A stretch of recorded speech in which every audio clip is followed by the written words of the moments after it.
Lost spring, खोया वसंत, चोरी हुए बचपन के किस्से। कचरे में कभी कभी 1 रुपया मिल जाता है। तुम ऐसा क्यों करते हो?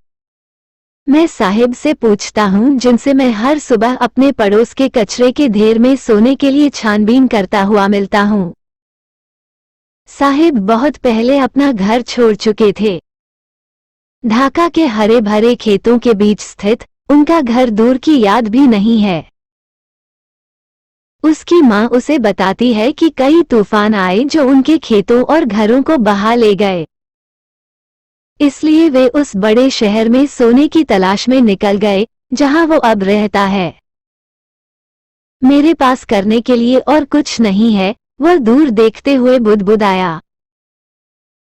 स्कूल जाओ, मैं चतुराई से कहता हूँ, तुरंत यह महसूस करते हुए कि सलाह कितनी खोखली होनी चाहिए।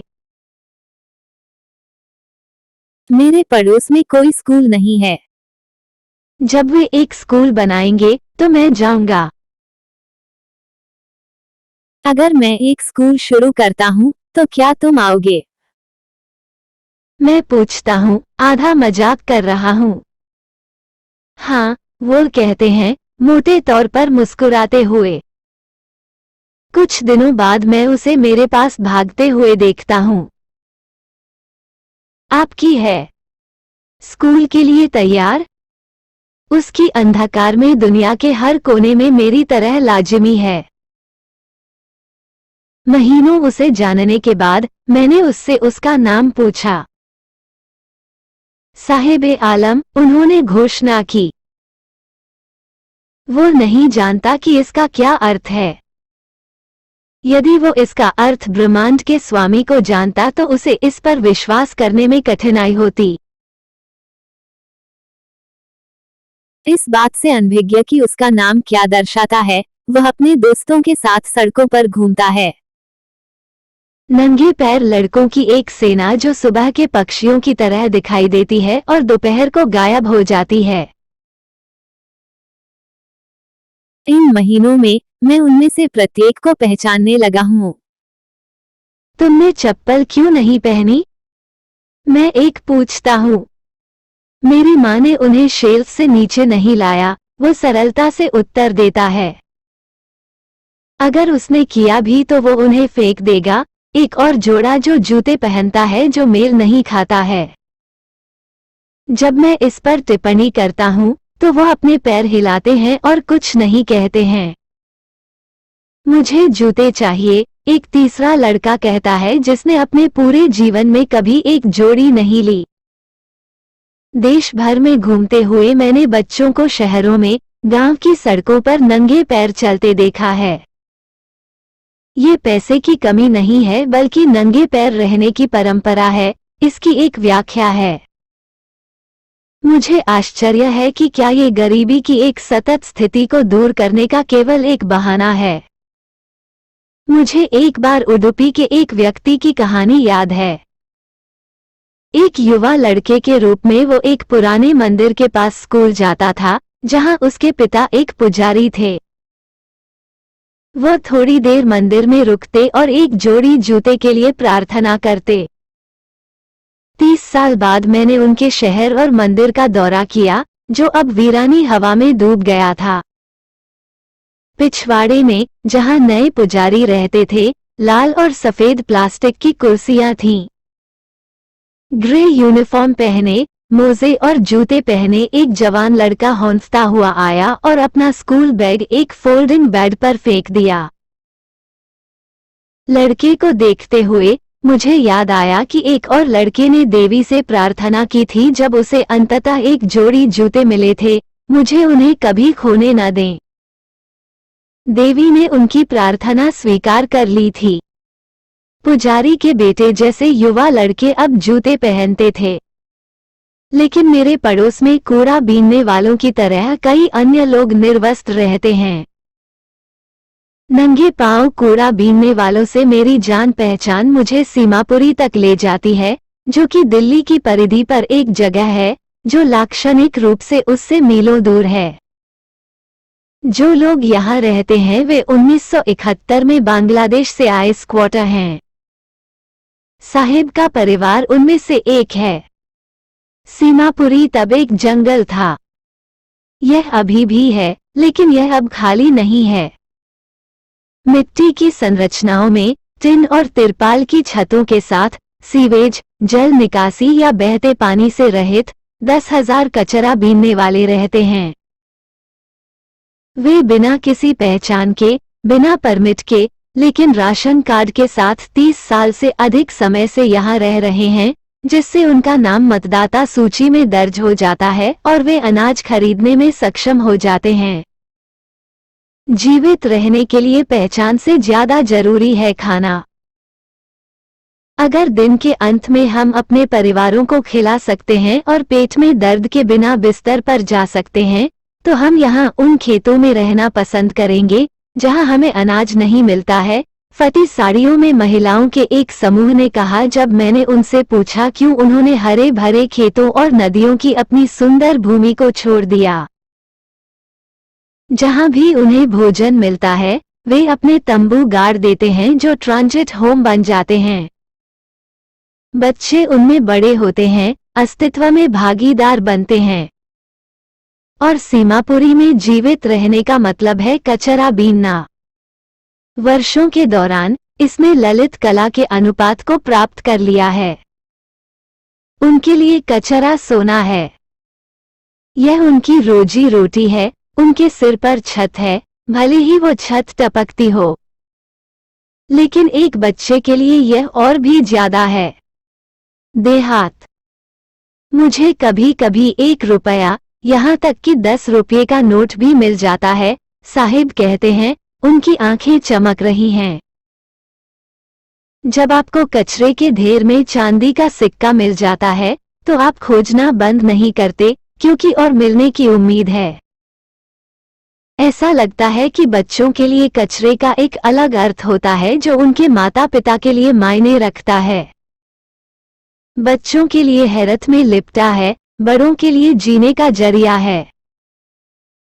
एक सर्दियों की सुबह मैंने देखा कि साहब पड़ोस के क्लब के बाड़े वाले फाटक पर खड़े हैं, सफेद कपड़े पहने 2 युवकों को टेनिस खेलते हुए देख रहे हैं।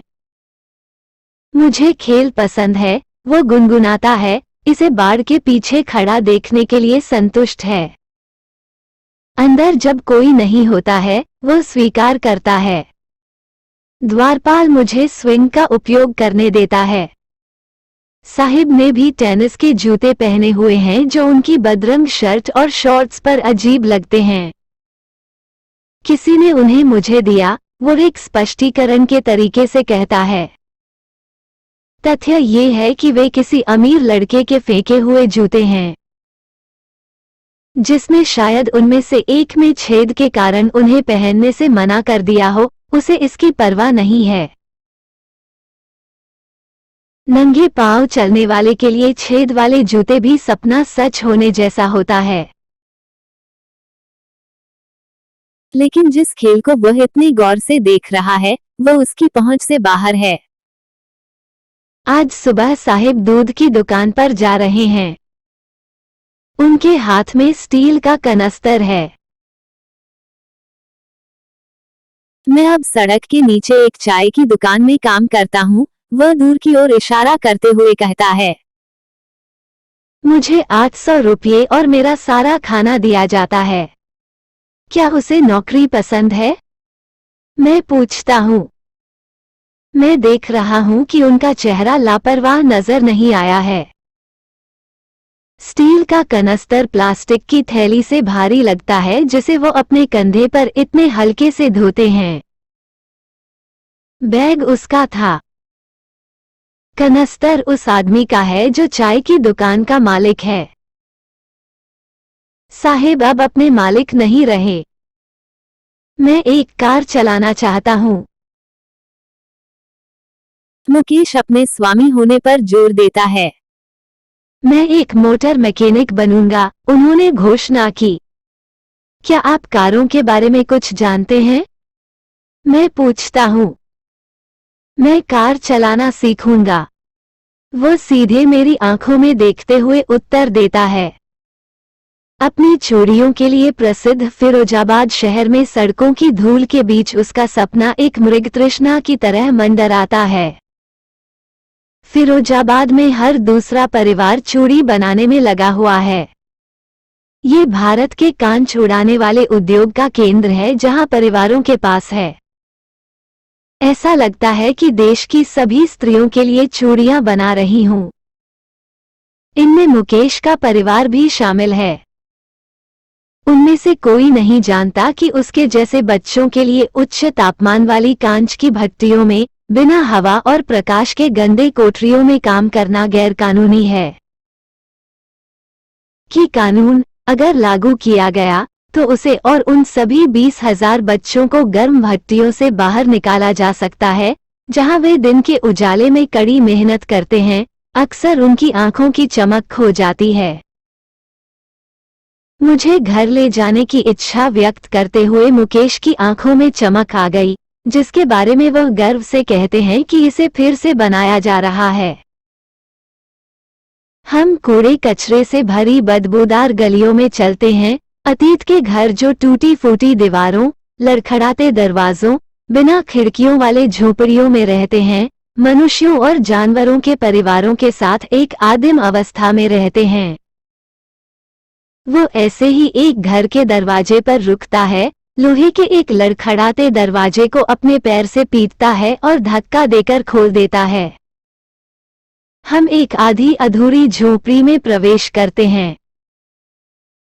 उसके एक भाग में मुरझाई हुई घास फूस, जलाओ लकड़ी का चूल्हा है, जिसके ऊपर पालक के पत्तों का एक बड़ा बर्तन रखा हुआ है। जमीन पर एल्यूमीनियम के बड़े प्लेटों में अधिक कटी हुई सब्जियां हैं। एक कमजोर युवती पूरे परिवार के लिए शाम का खाना बना रही है। धुएं से भरी आंखों से वो मुस्कुराती है। वो मुकेश के बड़े भाई की पत्नी है। उम्र में ज्यादा नहीं, वो घर की बहू के रूप में सम्मान पाने लगी है, जो पहले से ही अपने पति के 3 आदमियों की प्रभारी है। मुकेश और उनके पिता। जब बूढ़ा आदमी प्रवेश करता है तो वह धीरे धीरे टूटी हुई दीवार के पीछे हट जाती है और अपने घूंघट को अपने चेहरे के करीब ले आती है। रिवाज की मांग के अनुसार बहुओं को पुरुष बड़ों के सामने अपना चेहरा ढकना चाहिए। इस मामले में बुजुर्ग गरीब चूड़ी बनाने वाला है। कई वर्षों की कड़ी मेहनत के बावजूद पहले दर्जी के रूप में, फिर चूड़ी बनाने वाले के रूप में वह एक घर की मरम्मत करने, अपने 2 बेटों को स्कूल भेजने में विफल रहा है। वो जो कुछ करने में कामयाब रहा है, वो उन्हें सिखाता है कि वो चूड़ियां बनाने की कला जानता है। भट्टियों, वेल्डिंग ग्लास के आसपास काम करते हुए पीढ़ियां बिताईं। यह उसका कर्म है, उसकी नियति है, मुकेश की दादी कहती हैं, जिन्होंने अपने पति को चूड़ियों के कांच को चमकाने की धूल से अंधा होते देखा है। क्या ईश्वर प्रदत्त वंश कभी टूट सकता है? उसका तात्पर्य है चूड़ी बनाने वालों की जाति में पैदा हुए, उन्होंने घर में, आंगन में, हर दूसरे घर में चूड़ियों के अलावा कुछ नहीं देखा। फिरोजाबाद की हर गली के सर्पिल चूड़ियां sunny gold, paddy green, royal blue, pink, purple, इंद्रधनुष के 7 रंगों से पैदा हुए हर रंग बिखरे हुए गज में टीले में पड़े हैं। 4 पहियों वाले ठेले पर ढेर हैं। युवा पुरुषों द्वारा सनकरी गलियों में धकेले जाते हैं गरीबों की बस्ती। और अंधेरी झोपड़ियों में टिमटिमाते तेल के दियों की लपटों के बगल में लड़के और लड़कियां अपने माता पिता के साथ बैठते हैं, रंगीन कांच के टुकड़ों को चूड़ियों के घेरे में जोड़ते हैं। उनकी आंखें बाहर के प्रकाश की तुलना में अंधेरे के प्रति अधिक समायोजित होती हैं। यही कारण है कि वे अक्सर वयस्क होने से पहले ही अपनी आंखों की रोशनी खो बैठते हैं। सविता, एक गुलाबी रंग की पोशाक में एक युवा लड़की, एक बुजुर्ग महिला के साथ बैठी है, कांच के टुकड़ों को टांका लगा रही है, जैसे उसके हाथ मशीन के चिमटे की तरह यांत्रिक रूप से चलते हैं। मुझे आश्चर्य है कि क्या वो उन चूड़ियों की पवित्रता को जानती है जो वो बनाने में मदद करती हैं।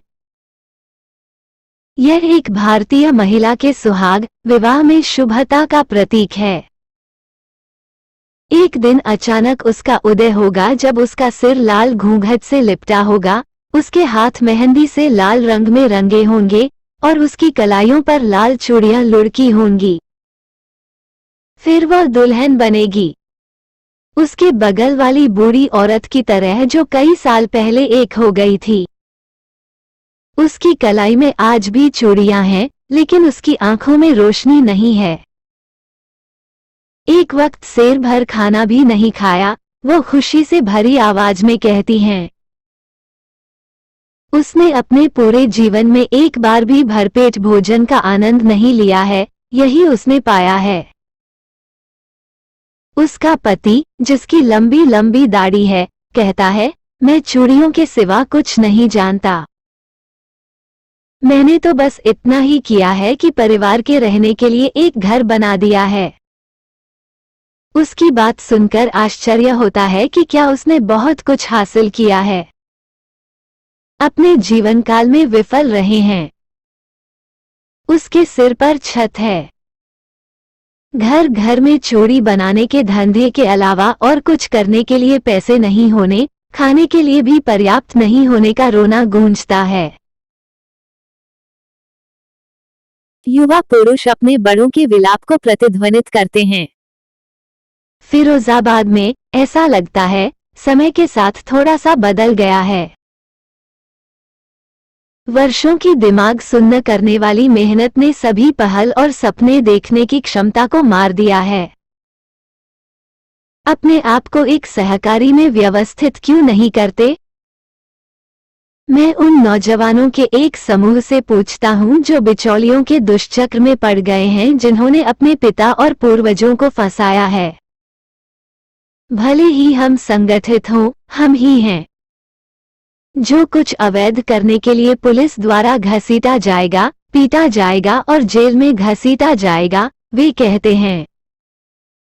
उनके बीच कोई नेता नहीं है, कोई भी जो उन्हें चीजों को अलग तरह से देखने में मदद नहीं कर सकता है। उनके पिता उतने ही थके हुए हैं जितने वे हैं। वे एक सर्पिल में अंतहीन बात करें जो गरीबी से, उदासीनता से, लालच और अन्याय की ओर बढ़ता है।